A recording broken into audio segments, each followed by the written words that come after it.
প্রিয় দর্শক, আমরা প্রত্যেক মুসলমানে মক্কা হজ করার স্বপ্ন দেখি।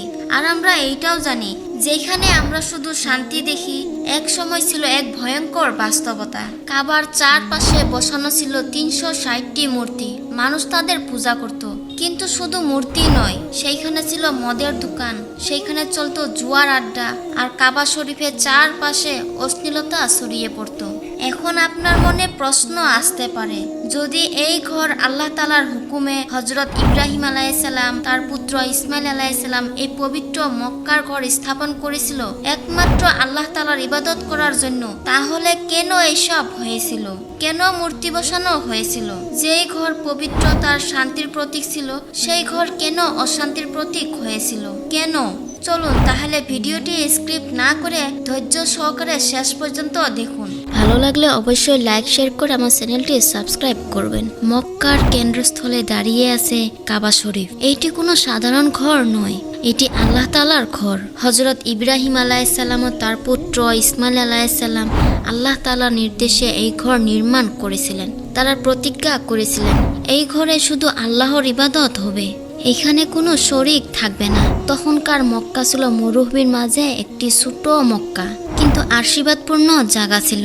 হযরত ইসমাইল আলাইহিসসালামের বংশধররা এখানে বসবাস শুরু করলেন। তাদের জীবনে ছিল সরলতা, শান্তি আর আল্লাহর উপাসনা। মানুষ দূর দূরান্ত থেকে কাবা শরীফ দেখতে আসতো এবং আল্লাহ তাআলার নাম উচ্চারণ করত। সেই সময় কাবা ছিল সম্পূর্ণ পবিত্র। কোনো মূর্তি ছিল না, কোনো মদ ছিল না, কোনো জুয়াও ছিল না। এটি ছিল মানব জাতির জন্য এক কেন্দ্র, যেখানে মানুষ মিলিত হতো শুধু আল্লাহর ইবাদতের জন্য। মক্কার পরিবেশ তখন সত্যিই আলো ছিল আর পবিত্রতার প্রতীক ছিল। তারা এইভাবে আল্লাহর একাত্মবাদ জীবন কাটাতেন। কিন্তু সময়ের সাথে সাথে মানুষের অন্তরে দুর্বলতা জন্ম নিল। হযরত ইব্রাহিম আলাইহিসসালামের দুয়ার কারণে মক্কা হয়ে উঠেছিল নিরাপদ নগরী। আল্লাহ তাআলা কোরআনে বলেছেন সূরা আনকাবুয়াতে, তারা কি দেখে না আমি মক্কাকে নিরাপদ নগরী করেছি, অথচ চারপাশে মানুষদেরকে লুট করা হয়। মক্কা মরুভূমি মাঝে হলো, এখানে ছিল জমজম কূপ আর কাবা শরীফ। প্রতি বছর আরবের বিভিন্ন প্রান্ত থেকে মানুষ হজ করার জন্য আসতো। হজের মৌসুমে হাজিদের জন্য ব্যবসা বাণিজ্য আর বড় মেলা বসতো। এইভাবেই মক্কা ধীরে ধীরে হয়ে উঠল বাণিজ্যর কেন্দ্র। মক্কার মানুষ ভ্রমণ প্রিয় আর ব্যবসা বান্ধব ছিল। তারা দুটি মৌসুমে বড় বড় কাফেলা বের করত, শীতকালে আর গ্রীষ্মকালে। এই কাফেলাগুলোর কাছে থাকতো কাপড়, সুগন্ধি, মশলা, তেল, গম, সোনা, রূপা, দাস, এমনকি অস্ত্র। তারা ফিরে এসে এইসব পণ্য মক্কার বাজারে বিক্রি করত।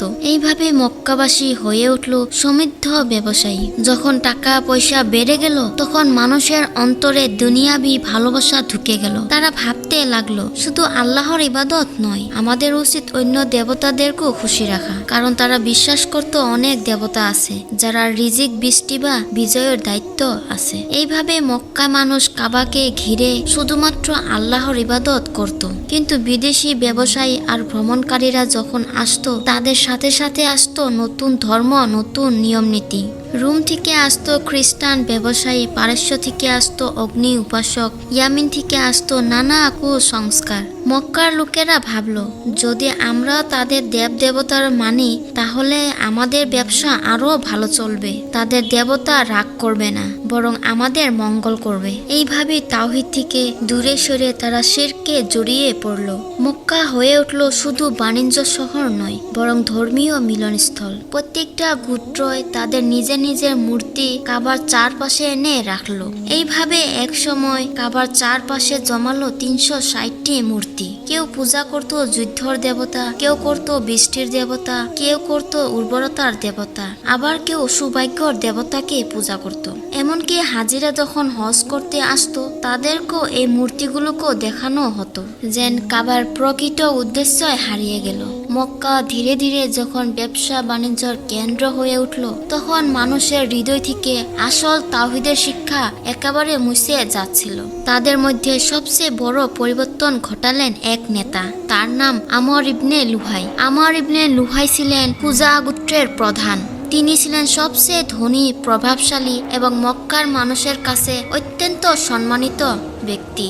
একবার তিনি সিরিয়া সফরে গেলেন। সিরিয়ায় গিয়ে তিনি দেখলেন সেইখানে খুব সুন্দর সুন্দর মূর্তি সাজানো আছে। মানুষ সেই মূর্তির সামনে মাথা নিচু করছে, ফুল দিচ্ছে, উৎসর্গ করেছে। তাদের বাজারে জমজমাট পরিবেশ, ফসল ভালো হচ্ছে, ব্যবসা আরো বাড়ছে। আমর ইবনে লুহাই জিজ্ঞাসা করলেন, তোমরা এগুলো কেন পূজা করো? লোকেরা উত্তর দিল, এই মূর্তি আমাদের জন্য আল্লাহর কাছে সুপারিশ করে। এরা আমাদের বরকত দেয়, বৃষ্টি আনে, বিজয় এনে দেয়। এই কথা শুনে উমর ইবনে লুহাই ভীষণ মুগ্ধ হলেন। তিনি সাথে সাথে একটি মূর্তি কিনে মক্কায় নিয়ে এলেন। মক্কার লোকদের বললেন, হে মানুষগণ, আল্লাহর সাথে সাথে এই মূর্তিদেরও সম্মান করো, তাহলে তোমাদের ব্যবসা বাণিজ্য আরো ভালো হবে, ফসল আরো বেশি ফলবে, তোমাদের জীবন সুখী হবে। মক্কার মানুষ তাকে অন্ধভাবে বিশ্বাস করত। তারা বলতো, আমর ইবনে লুহাই কখনো ভুল হতে পারে না। ফলে ধীরে ধীরে মূর্তি পূজা শুরু হয়ে গেল। প্রথম কয়েকটি মূর্তি রাখা হলো কাবার চারপাশে। তারপর প্রত্যেক গোত্রে নিজেদের জন্য আলাদা আলাদা মূর্তি বানালো। কেউ কঠোর মূর্তি, কেউ পাথরের মূর্তি, আবার কেউ সোনা রূপার মূর্তি বানিয়ে কাবা ঘরের চারপাশে স্থাপন করলো। কেউ পূজা করত যুদ্ধর দেবতা, কেউ বৃষ্টির দেবতা, কেউ উর্বরতার দেবতা, কেউ আবার সৌভাগ্যর দেবতাকে। এমনকি হাজিরা যখন হজ করতে আসতো তাদের বলা হতো, তোমরা আল্লাহর নাম নাও, কিন্তু মূর্তির নামও নাও।